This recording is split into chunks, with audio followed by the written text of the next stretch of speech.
The environment is being used for a power struggle. The environment is being used for centralized government. The environment is being used to make a one-world government. Few Americans really understand how much of our land has been taken over. They are looking after somebody else's welfare, not the welfare and the rights of the American people. I think that there's a real question here about the sovereignty of the United States. It permits, I should say, really, that U.S. troops may be deployed under UN command. Well, what I now know is that just because you join the U.S. Army doesn't necessarily mean that you'll be fighting for the U.S. And that means eternal resistance to this idea that we are somehow going to disappear in some new world order. Eagle Forum presents a special report, Global Governance, the Quiet War Against American Independence. When Bill Clinton delivered his acceptance speech at the 1992 Democratic National Convention, the only person he mentioned, other than his mother and grandfather, was his history professor at Georgetown University Foreign Service School. As a teenager, I heard John Kennedy's summons to citizenship.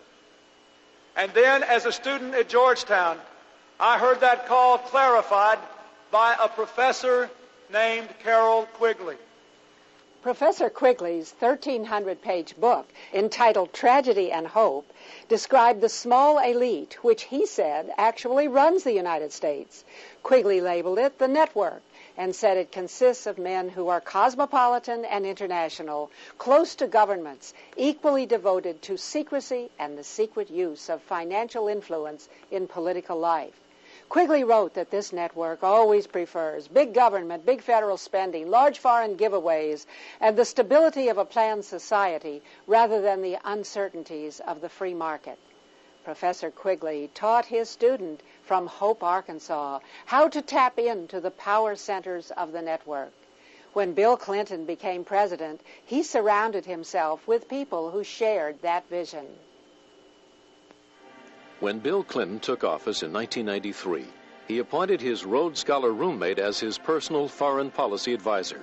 Strobe Talbott had spent 22 years as a writer for Time magazine, where his writings revealed his eagerness to get rid of patriotism, American sovereignty, and independence. In the July 20th, 1992 Time, Talbott wrote an article entitled, "The Birth of the Global Nation." He enthusiastically predicted that in the next century, nationhood as we know it will be obsolete. All states will recognize a single global authority.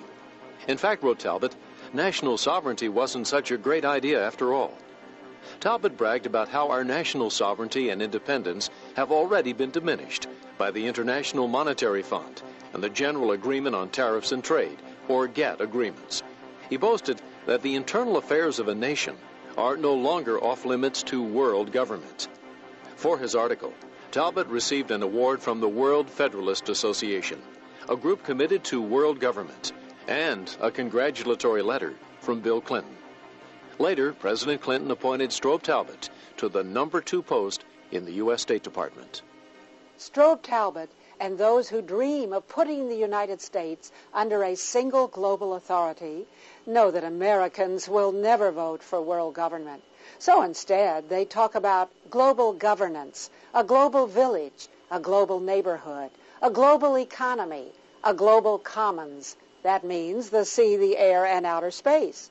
They talk about reforming the United Nations and expanding NATO. The solution to the problems they raise is always more international agencies wielding more and more control over American land, private property, natural resources, economy, trade, military forces, and even our personal relationships. The global governance bureaucrats in the Clinton administration have a close working relationship with the bureaucrats in international organizations. Together, they use 2 principal techniques to increase the power of global organizations: treaties and international conferences. November 20th, 1989. With much fanfare and plenty of pictures of children, national news media announced that the United Nations adopted the Convention on the Rights of the Child. The United Nations agreed that all countries should make sure that the rights of children everywhere are protected. A treaty to protect children? Not according to constitutional attorney Michael Farris. If the UN Convention is ratified, parents can't spank their children. They can't take them to church without a supervisor from the UN looking over their shoulder, making sure that they like what's going on. They can't choose alternative forms of education, either within the public schools or home schools or private schools. They cannot make decisions that keep their children away from pornography or other kinds of illicit material because the child has freedom of access to information. They lose control of any decision-making that would go against the politically correct thinking of the day. This treaty proclaims broad rights of children, which presumably can be asserted against their parents. Article 12 would give the child the right to express his own views freely in all matters. Article 13 gives the child the right to receive information through the media of the child's choice. And Article 31 gives children the right to rest and leisure. The Convention on the Rights of Children goes on to prescribe that the education of the child shall include support of the United Nations, global education, multiculturalism, feminism, and environmentalism. And who will decide whether parents are obeying the UN treaty? A United Nations committee created by Article 43. We should not have people outside this country mandating how we'll educate our children, what we'll do for our kids, when we'll do it, or what they'll read, or what they'll be exposed to, and what parental control will be. I don't really believe that our government should interfere substantially with child rearing. It would be wrong for states to tell parents what they could or what they should do with their children, or for the federal government. But when you take that beyond the state and the federal government to an international organization that would seek to tell you, for instance, that you couldn't take your child out of certain sex education classes in our schools, for example, I think a family ought to have a right to understand what values it supports in that arena and to protect the child in relation to those values. But the United Nations does not agree. In 1995, at the UN compound in Geneva, Switzerland, UN officials chastised Great Britain for allowing parents the freedom to choose spanking as a means of discipline, and for allowing parents to withdraw their children from sex education classes in public schools. We have to understand that a treaty in the United States is the highest law of the land, co-equal with the Constitution, co-equal with federal laws passed in accordance with the Constitution. I'm not so much worried about the World Court enforcing it against American citizens as I am the United States District Court for the District of Maryland or New Hampshire or Rhode Island enforcing this decision based upon the tribunal's decisions from Geneva as to what the treaty means. The Children's Defense Fund, for example, could bring a lawsuit against a Christian school or a homeschooling family or a group of families and say that your homeschooling, your Christian school approach violates the UN Convention on the Rights of the Child, and it would be enforceable in American courts. Presidents Ronald Reagan and George Bush refused to sign this treaty, but President Clinton supports it and had Madeleine Albright sign it. And now they are pushing for its ratification in the U.S. Senate. That is not the only United Nations treaty supported by the Clinton administration that is designed to control human behavior. President Jimmy Carter signed the United Nations Convention on Discrimination Against Women in 1980. Presidents Reagan and Bush refused to support it.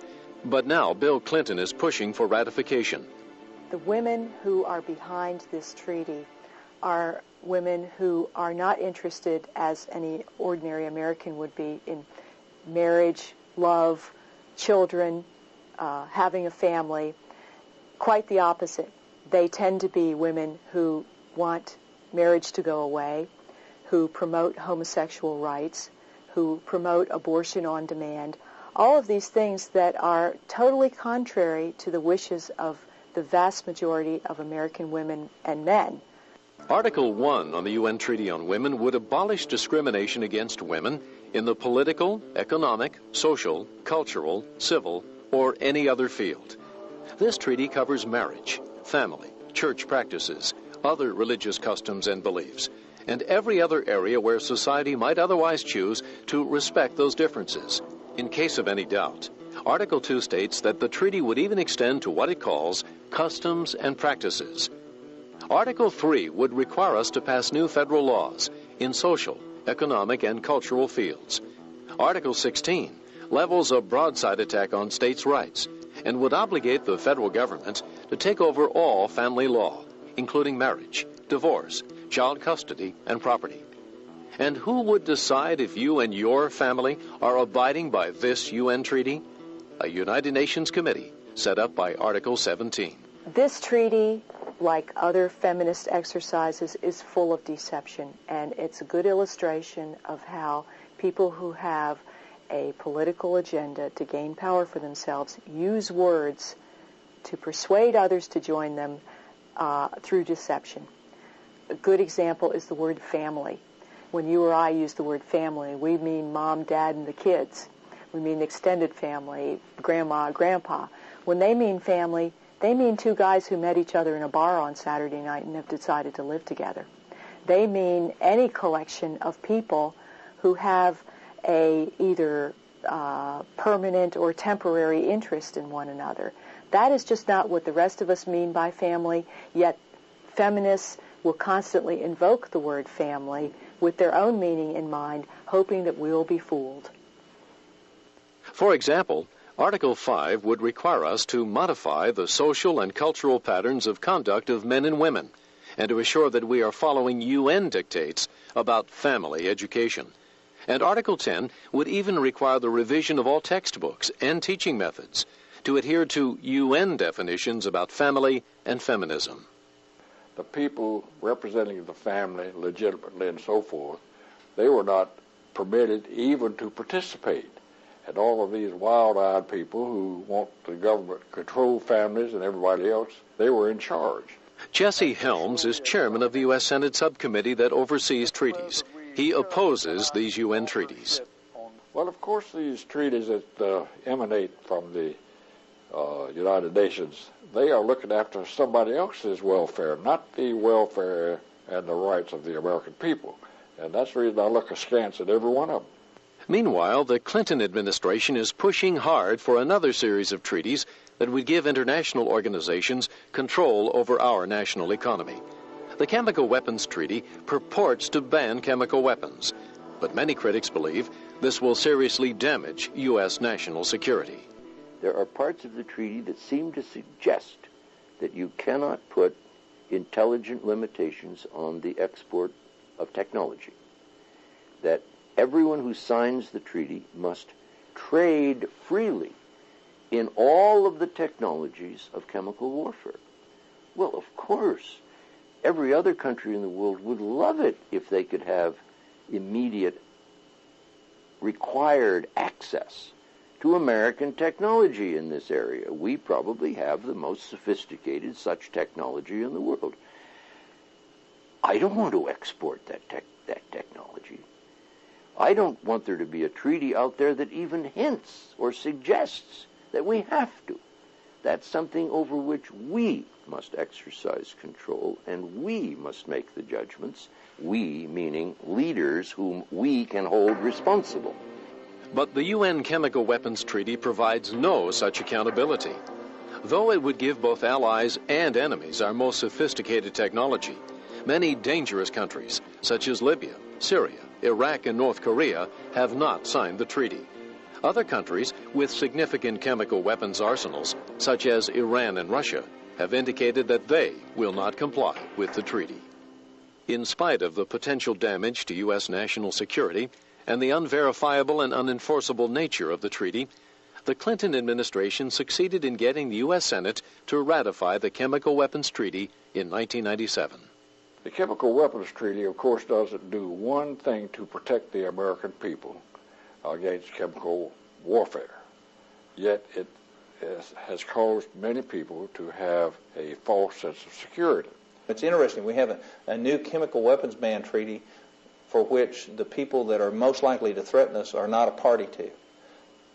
It's not much of a treaty. What did we accomplish with it? We accomplished nothing other than limiting ourselves to have a weak negotiating position with those very adversaries that we face today. Another dangerous UN treaty that would damage our national economy is the law of the sea. Nearly 3/4 of the world's surface is covered by water. American companies harvest minerals from the sea that are important to our industrial and military defense. In the late 70s, the Carter administration developed a treaty that would effectively give the United Nations decision-making authority over the world's vast ocean riches.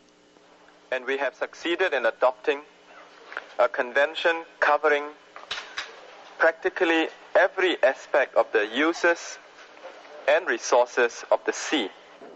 But President Ronald Reagan opposed the treaty. Doug Bendell worked on the law of the sea during his administration. It really did two things. The first is it established a principle of essentially socialism. It said that all the unclaimed resources on the seabed would be owned by, as they put it, the common heritage of mankind. What they meant, of course, was by the United Nations. And the ownership would be vested in governments around the world. And he saw that as utterly inconsistent with the principles of free enterprise. His second concern was the way the UN would implement that principle, which was essentially to create another United Nations called the International Seabed Authority. And that Seabed Authority would have under it, its own corporation, the enterprise, to go mine the seabed on behalf of the governments of the world. And this would run like the United Nations. It would have a council and an assembly and committees and a huge bureaucracy. It would be taking money from the West, the industrialized countries, and giving it to third world countries. So it would be part of this whole scheme of what was called the New International Economic Order, an attempt to take money from the West and hand it out to third world governments. Well, he saw this kind of a mechanism as being utterly inconsistent with American interest, and he was quite willing to stand up to the rest of the world and kill the treaty for that reason. The Clinton administration has revived the Law of the Sea Treaty and is pushing for Senate ratification. If passed, this treaty would expand UN control of the world's economy and build on another highly controversial treaty, the General Agreement on Tariffs and Trade, or GATT, ratified by Congress in late 1994. The highly controversial GATT treaty locked the United States into the World Trade Organization. The World Trade Organization is basically a UN of world trade, a Supreme Court of world trade, which will basically dictate to countries whether or not they're violating world trade rules.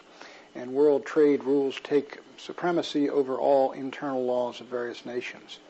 So what you got is sort of a global Supreme Court handing down orders to nations and states, and it's got the capacity to allow countries to fine one another. But the goal of this basically is to subordinate national decisions to global decisions, and all national decisions done in the national interest to the exigencies, if you will, of world trade. In other words, if your national decision interferes somehow with world trade, for example, if Americans have a Buy American policy, the World Trade Organization will come in and say, that violates global trade rules, you have to change your laws. The World Trade Organization, headquartered in Geneva, sets, administers, and enforces global rules of trade. It includes a legislature, an executive branch, and a Supreme Court that decides trade disputes, whose rulings cannot be vetoed by any nation. Despite assurances from GATT proponents that passage of this treaty would not interfere with the sovereignty of the United States, in its very first case, it ruled against the United States. The first country sued under the World Trade Organization was the United States of America. We were sued under it by the Venezuelans because we would not accept fuels that did not meet our clean air standard. Well, we worked long and hard to clean the air up in this country. We lost the suit in the World Trade Organization, and now a body of people in the World Trade Organization, most of them not our friends, most of them actually our enemies in terms of foreign policy, have now dictated that we'll import dirty fuel and burn dirty gasoline in California because we've signed a treaty, a GATT treaty. And this is the great threat here. The World Trade Organization is one of about 4 or 5 organizations which I believe the proponents of the New World Order hope to create into a global world government. The third type of treaty being pushed hard by the Clinton administration would give much control over U.S. land, energy, and private property to various agencies of global governance. In Rio de Janeiro in 1992, the United Nations hosted a conference called Earth Summit. This conference produced a new treaty called the Convention on Biological Diversity. President Bush did not sign the treaty, but it was hailed by UN officials and various non-governmental groups, or NGOs. We must eradicate poverty. We must achieve greater equality within and between nations. we must reconcile human activities and human numbers with the laws of nature. Fine-sounding rhetoric, but what did it mean, and how would it be implemented? When the treaty was up for ratification by the U.S. Senate, scientist and ecologist Dr. Michael Kaufman discovered the then-secret 1,000-page document written to implement the Biodiversity Treaty. People need to understand that this innocent-looking 18-page document is a time bomb waiting to go off. The document calls for literally reducing the human population by as much as 2/3 to 3/4 in the next 30 to 50 years. It could set aside up to 1/2 of the American landscape into wilderness areas interconnected by wilderness corridors, all surrounded by human buffer zones in which human activities are highly regulated. Dr. Kaufman's maps are based on United Nations documents. Red areas represent core reserves, land where little or no human activity would be allowed. Yellow areas represent human buffer zones, or areas where human activity would be highly regulated. Normal activity would be allowed only in the blue zones. And how does the UN plan to enforce this control? By establishing a regulatory system that would literally control every process that we would have, whether or not we can develop an area, build a building, farm a tract of land, conduct forestry practices, grow beef on the rangelands, whatever. That is very, very clear in these United Nations documents that they want to set up a regulatory structure that would affect every man, woman, and child on planet Earth, and all of the control would be headquartered in the United Nations. And if we take the more recent United Nations documents, it's going to be called the Trusteeship Council in the restructure of the United Nations that's occurring right now. In addition, UN biodiversity plans call for limits on human consumption, land use, transportation, energy, and population. In order to protect biodiversity, we would be required to get rid of fertilizers and cut food production in half, to drastically restrict our use of automobiles, fuel, refrigeration, air conditioning, and meat. Just 2 days before the U.S. Senate was scheduled to vote on the Biodiversity Treaty, this new information came into the hands of Jim Jatras and other members of the Republican Policy Committee. The Biodiversity Convention was on a fast track to ratification. It looked like a sure deal. Only late in the process did it become apparent to us that the vagueness of the convention, things that would be ratified and defined after the fact, were really to be found in other documents, like the Global Biodiversity Assessment, the Wildlands Project, things that we'd never heard of in the official context of the documents we were provided. Through various channels, we were finally able to get a hold of these documents, bring them to the attention of the Senator's office, and assemble the 34 votes necessary to defeat this convention if it were to come to the floor. The Biodiversity Treaty was not ratified by the U.S. Senate, but later President Clinton did sign it, and it is the favorite project of Al Gore, as set forth in his book, Earth in the Balance. Many of the treaty's policies are now being implemented through the State Department's Man and the Biosphere program and President Clinton's Council on Sustainable Development. And the Man and the Biosphere program, as revealed in the U.S. State Department documents as well as UNESCO documents, clearly show that the Man and the Biosphere program actually is the first step in implementing the Convention on Biological Diversity. And there are 47 of these Man and the Biosphere programs around this nation that occupy about 51 million acres of U.S. soil. So it is very actively and aggressively being pursued by this current administration to implement the provisions of the Convention on Biological Diversity, even though it has not even been ratified. Another treaty designed to grant control of American property to the United Nations was ratified by the U.S. Senate back in 1972. The World Heritage Convention conferred on the UN organization called UNESCO special powers to designate selected American treasures as World Heritage Sites and to develop regulations and policies concerning their use. Independence Hall and the Statue of Liberty have already been designated World Heritage Sites under UNESCO. World Heritage Sites are many of our national parks. In fact, 68% of our national parks land base is now under UNESCO's World Heritage Site. And that includes the symbol of independence in America, the Independence Hall, the Statue of Liberty, Yellowstone National Park, Monticello, Carlsbad Caverns. My goodness, I could go on and on and on. There are 20 of these sites, and the American people didn't even realize this was happening. It was done in secret. Yellowstone National Park is a World Heritage Site. In 1995, a mining company tried to buy land outside the park to develop a gold mining operation. However, President Clinton invoked the UN's World Heritage Site Treaty, deferring ultimate authority not to the Environmental Protection Agency, a U.S. agency, but to UNESCO, to which the United States doesn't even belong. UN officials declared the mine in violation of the UN treaty. The environment is being used for a power struggle. The environment is being used for centralized government. The environment is being used to make a one-world government. And if you don't think this is not occurring, just see what's happening in the United States. Congressman Don Young represents a growing number of Americans concerned about United Nations takeover of American land and property. He introduced the American Sovereignty Protection Act to restore authority for decisions about U.S. lands and property to the American government. This is an awakening call that we are facing a battle against those that want to destroy a great United States of America. Few Americans really understand how much of our land has been taken over by the UN or UNESCO. All these treaties are dangerous attacks on American freedoms, national security, land ownership, and private property. Every one of these treaties involves setting up a new global bureaucracy that would have some kind of obnoxious control over American citizens, or our families, or our schools, or our businesses, or our use of natural resources and energy, or our land. And together they add up to what is meant by global governance. Treaties are one road to global governance.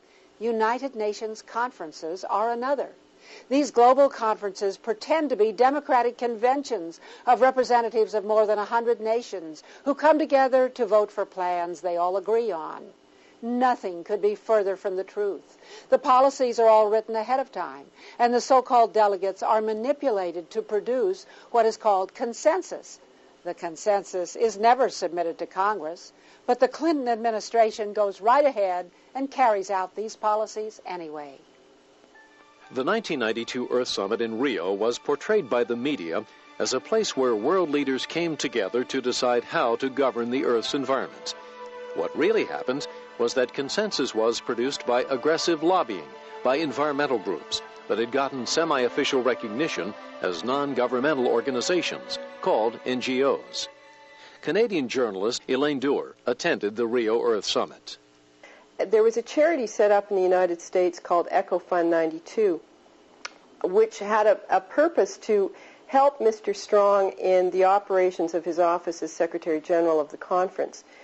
And most of the money that flowed into that charity came from very large organizations, for example, Rockefeller Foundation, Ford Foundation, some very large industrial interests in Japan, in Italy, etc. That money, as I understand it from their reports to the IRS, was used effectively to fund NGOs which were in attendance, which were basically allowed to come as representatives of the people to both the Rio PrepCon and the summit itself. In other words, groups were created out of whole cloth and attended at the Rio summit as if they were representing people, and they were not. The people from other countries who go to these international conferences seem to be envious of America's high standard of living and private property. In 1996, at the UN Habitat Conference in Istanbul, Turkey, the consensus decided that the United States should provide housing for people all over the world. And at the UN World Hunger Conference in Rome, the consensus decided that America should take on the task of feeding the whole world. Now, President Clinton is planning on going to a world conference in Kyoto, Japan. It is widely predicted that the consensus in Kyoto will bind us to reduce U.S. energy consumption by 1/4, and that would have a devastating effect on America's standard of living and on the ability of U.S. wage earners to support their families. Senator Chuck Hagel co-sponsored a Senate resolution denouncing Clinton administration plans to sign the controversial global warming treaty. His resolution gained near unanimous support. There are essentially 5 major problems with the global warming treaty as it is now being conceived and probably presented. One, there's no clear, concise science that shows that the globe is warming up. At best, the science is contradictory, it's inconclusive, it's unclear. Second, the economic consequences. The economic consequences, we know for sure, would be disastrous, would be devastating to this country, driving industries out of this country. We would lose millions of jobs. Energy costs would go up. Productivity would go down. Standard of living would go down. Third, if in fact you want to curb greenhouse gas emissions, you certainly don't do that by binding the developed nations and let all the other countries, 130 of the so-called non-developed countries, including China, India, Mexico, South Korea, and others, off, because they will be, within 10 to 15 years, the largest emitters of greenhouse gas emissions. Fourth, national sovereignty. This cuts right at the heart of national sovereignty of the United States of America. We, in essence, if we signed this treaty, would be saying we would allow an international body to come in and dictate to our industries, our businesses, our people, what they could do and what they couldn't do. Use of what energy, which sources of energy, the cost of energy. And fifth, national security implications. If this treaty was signed, it would have disastrous implications on our national security. It would mean that we would have to fly less. We would shut down many of our training programs for tanks, armored vehicles, for ships, and for what? To sign this treaty.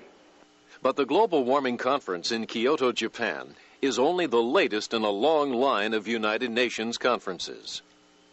In September 1995, the United Nations Conference on Women gathered in Beijing, China.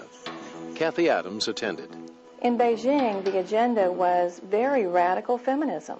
It was homosexual rights. It was abortion on demand. News reports from Beijing showed women from many different countries singing and holding hands. Viewers were led to believe that these women came together to represent their countries on women's issues. According to Washington Times correspondent George Archibald, that was not the case.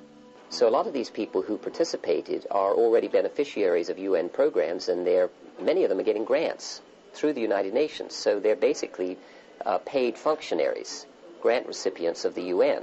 So then the UN staff can basically tell these people what they want them to do. And if they don't do what they want them to do, you know, the implicit point is that it's going to affect their funding. When they were promoting the idea that the definition of family should include same-sex partners, men and men, women and women, and a delegate from Honduras and another from Guatemala vigorously objected to this, along with the Vatican. Now, they were taken aside and told, your aid, your programs are going to, you're threatening the funding for your programs if you continue to take this position. The consensus process was so firmly planted before the meeting even began that the opening day of the conference, there was consensus formed. That tells me that the United Nations is not a place for open debate. It is not a place for people to share different ideas and for freedom to reign. It is a place instead where the United Nations has an agenda, and they have set the agenda beforehand, and people come to the table in order to find out what their working orders, what their marching orders are, and then they are to go back home and implement what the UN's agenda is. Who directed the consensus on women's and family issues? I mean, I shot this picture of Bella Abzug as she came to the opening ceremony in Beijing. My own description of her is that she was the Empress of Beijing. In the New York preparatory conferences prior to the conference in China, she was very visible on the floor of the General Assembly when they had the prep meetings, orchestrating action on the the various sections of the draft agenda that was going to be considered in Beijing. I mean, she had privileged access. Regular run-of-the-mill private citizen Americans could never have gotten access that Bella Abzug had. And she was like a symphony conductor, just orchestrating the whole thing. All the UN bureaucrats not only know Bella Abzug, but they defer to her, they speak of her with respect, they recognize her when she's in the audience, and they invite her to be involved in their meetings and conferences. Bella Abzug is one of the driving intellectual forces in shaping the UN agenda. And of course, her agenda is always what it has been. She was frank enough about it when she was in Congress. She is in favor of destroying the foundations of American society and family life and destroying the foundations of the American economy and replacing it with socialism. When the American delegation returned to the United States, Madeleine Albright announced that Beijing had produced an international women's movement of activists, advocates, and advisors to the nations of the world. The Clinton administration set up the President's Interagency Council on Women, a federal entity composed of high-level representatives from 30 federal agencies, whose mission is to implement the commitments under a document called Bring Beijing Home. Bella Abzug boasts that work is underway to promote her platform in high schools, colleges, and universities. And Congress and the American people never had the chance to vote on any part of it. The most revealing thing about the 3 UN conferences that I have attended is that they have a very set agenda. The United Nations is trying to impose its ideas on the rest of the world. But how are they going to pay for it? I attended a press conference by the World Bank when I was in Rome, and it was very clear that they plan to implement many of the ideas coming to consensus at these different conferences. And who is the biggest funder of the World Bank? The United States is. The global conference that had the least media coverage in the United States was the UN World Summit for Social Development held in Copenhagen, Denmark in 1995. That's where UN officials worked for consensus on a really extraordinary plan to finance their goals for global governance. At Copenhagen, James Gustav Speth, a Clinton-appointed UN official, called for a global tax on foreign exchange transactions. This plan would give the UN a steady flow of trillions of U.S. dollars without any action by Congress. Michael Schwartz attended the Copenhagen conference. What he proposed is a tax on international currency transfers and a tax on international travel, which would be collected by the central banks that did the international currency transfers. So nobody would notice that they were being taxed. But in fact, given especially the high level of international trade that exists today and the high level of international travel, it was estimated at Copenhagen that this would bring in $1.5 trillion a year to the United Nations. The move to give the United Nations power to impose taxes has the support of several wealthy liberal foundations, such as the MacArthur and Carnegie Foundations. The World Federalist Association, headed by former presidential candidate John B. Anderson, has called for UN taxes on international travel and postal service. Of course, U.S. taxpayers are already paying more than 1/4 of the UN budget. You get an organization which literally spends hundreds of millions of dollars on conferences every year, on travel, on publications. I mean, this is an organization that puts out like 160 million publications a year and 2 billion pages. Well, what we have is utter irresponsibility there.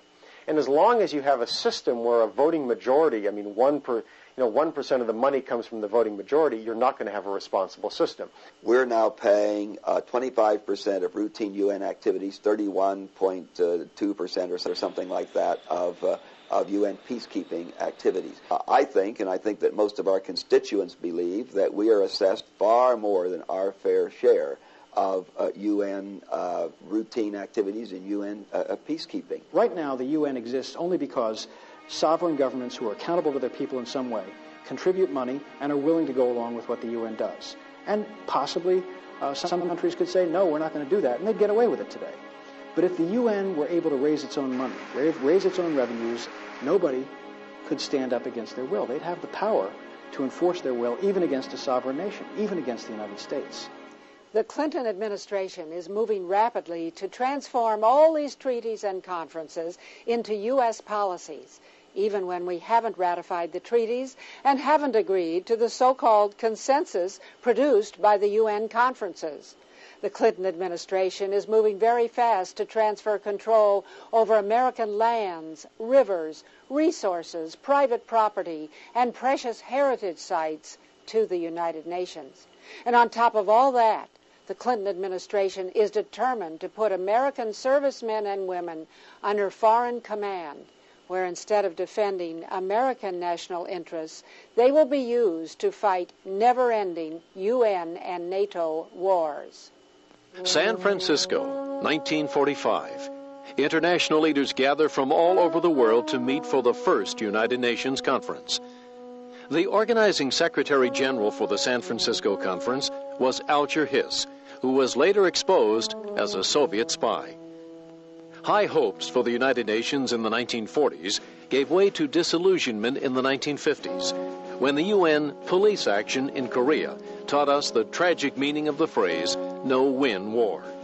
By the 1970s, the UN had become a forum for a steady stream of speeches attacking the United States. When Ronald Reagan was elected in 1980, the anti-American agenda of the UN was finally challenged, and the United Nations lost most of its influence.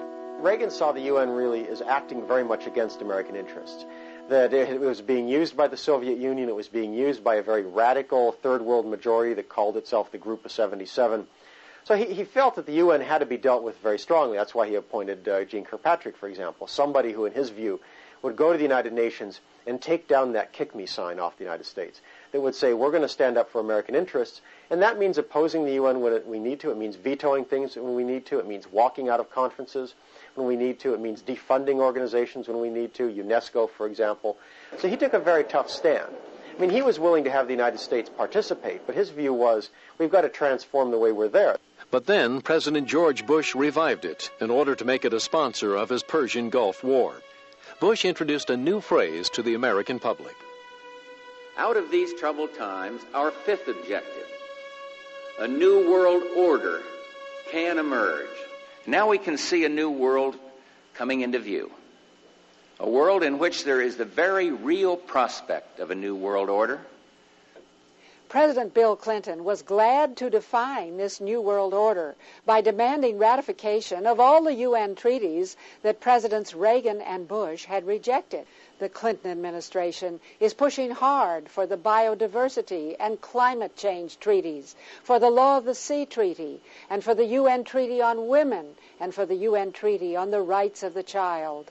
And the global governance advocates of the Clinton administration are also demanding a new and controversial role for America's armed services.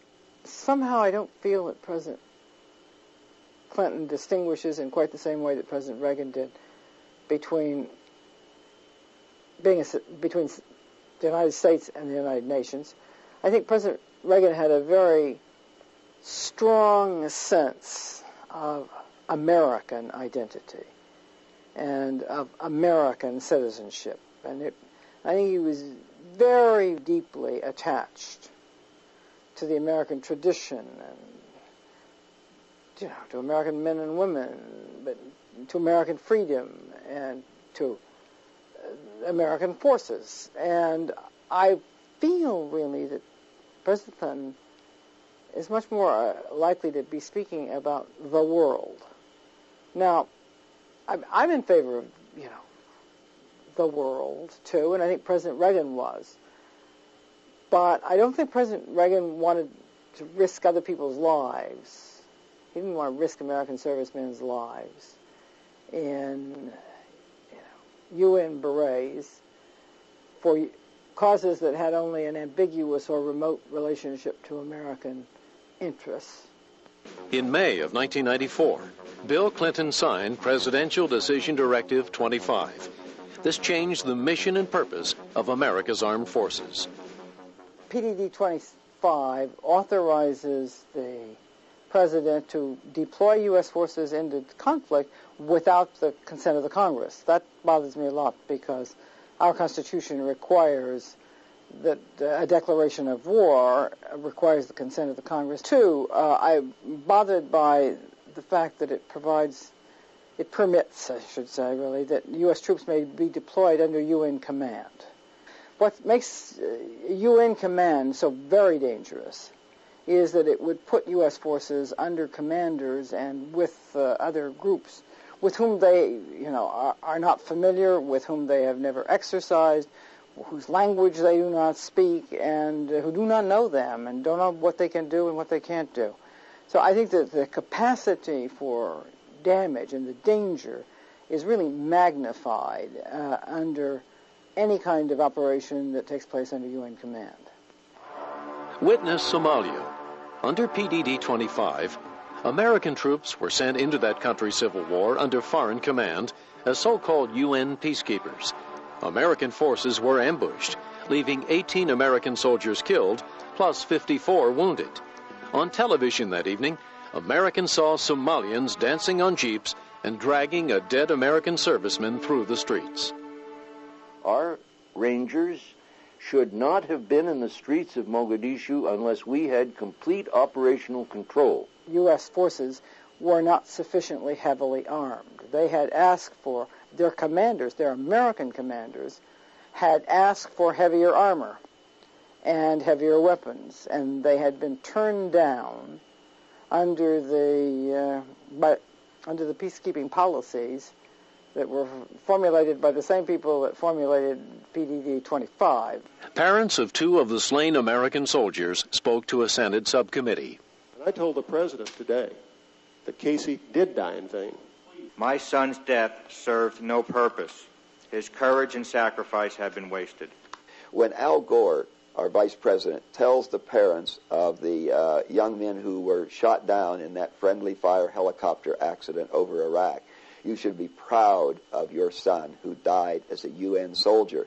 That was a wake-up call to a lot of Americans. As a congresswoman, it bothers me because most young men and women who sign up for service in the United States Armed Forces pledge to give their all, their life, their liberty, their pursuit of happiness. They lay everything they have on the line to serve America. But most young men and women wouldn't lay everything they have on the line to serve another nation. Army Specialist Michael New is a decorated American soldier with an exemplary record of service.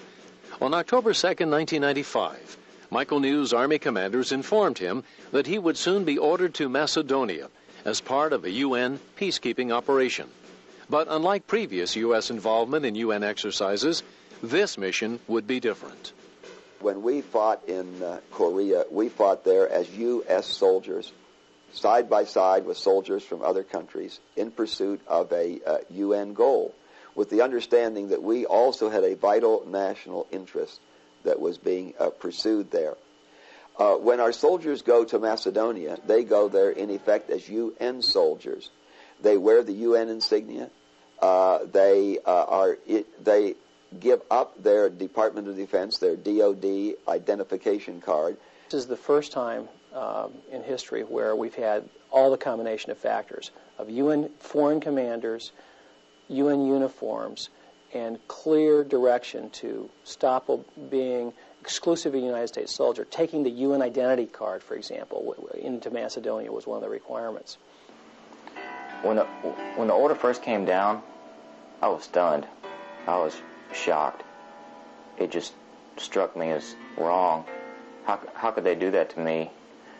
How could they ask me to swear an oath of loyalty to America and then expect me to turn around and forget about that oath by putting on someone else's uniform? Michael New decided to approach his commanding officer. I went to my commander, and I told my commander, very simply, I took an oath to defend the Constitution of the United States of America against all enemies, foreign and domestic. My Army enlistment oath is to the Constitution, and in that oath I cannot find any reference to the United Nations. Specialist New was court-martialed for refusing to wear the UN uniform. Michael New's case is the first time where there's a real test of the sovereignty of the United States of America in a way that positions the Constitution against internationalist thinking. And the question is, does the United States government have to obey the laws of the United States in the area of deploying our troops? And I think it's a very important question that we answer. Well, what I now know is that just because you join the U.S. Army doesn't necessarily mean that you'll be fighting for the U.S. What troubles me about this is that there is a general tendency, I think, on the part of our leadership, and it isn't, again, just this administration, although it's reached kind of a crescendo in this administration, that we need to submerge the goals and the sovereignty of the United States to the goals and the sovereignty of the United Nations. I think that there's a real question here about the sovereignty of the United States. The Michael New case exposed the plan to transform American troops into a United Nations army. And the American people are simply not going to put up with that.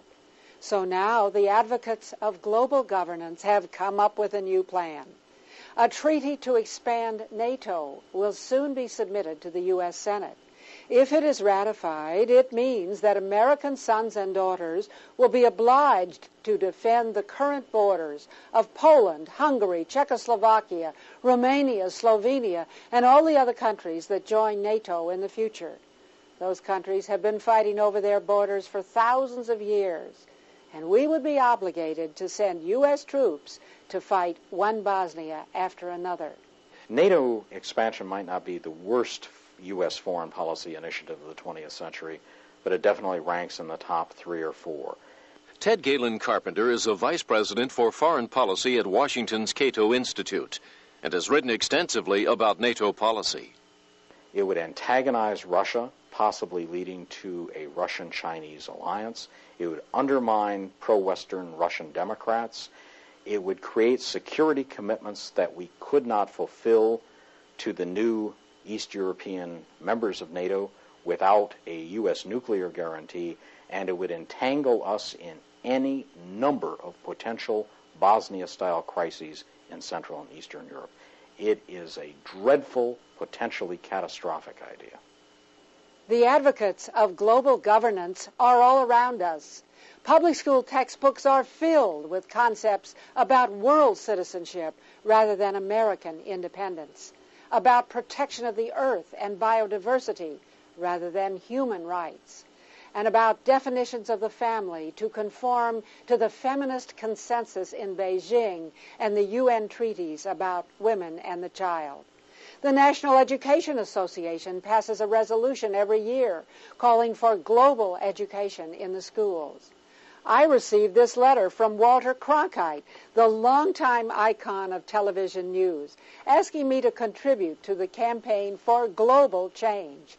He urged a global call for a reinvigorated United Nations, permanent UN peacekeeping forces, an international court, and a strong commission for sustainable development that would restrict our private property rights.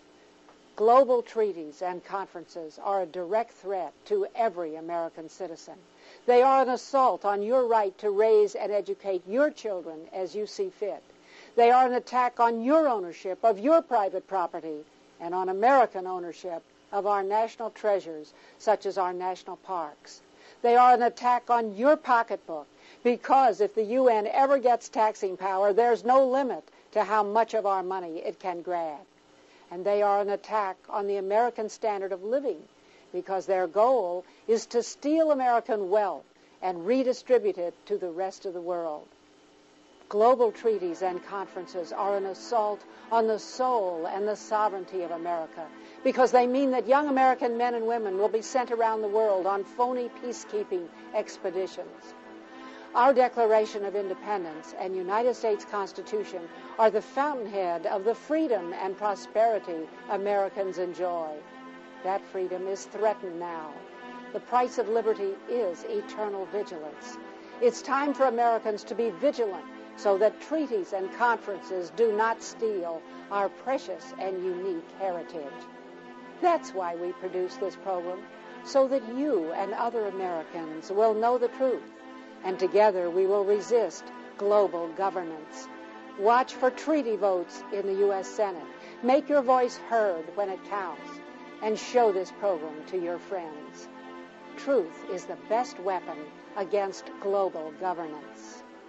What I'm seeing is an escalation of the takeover of command and control of our military, the takeover of a large portion of our land base, and the conquering of America's freedom and spirit of independence and self-reliance. Whether we move left or right or center, the destiny of our country ought to be determined by Americans.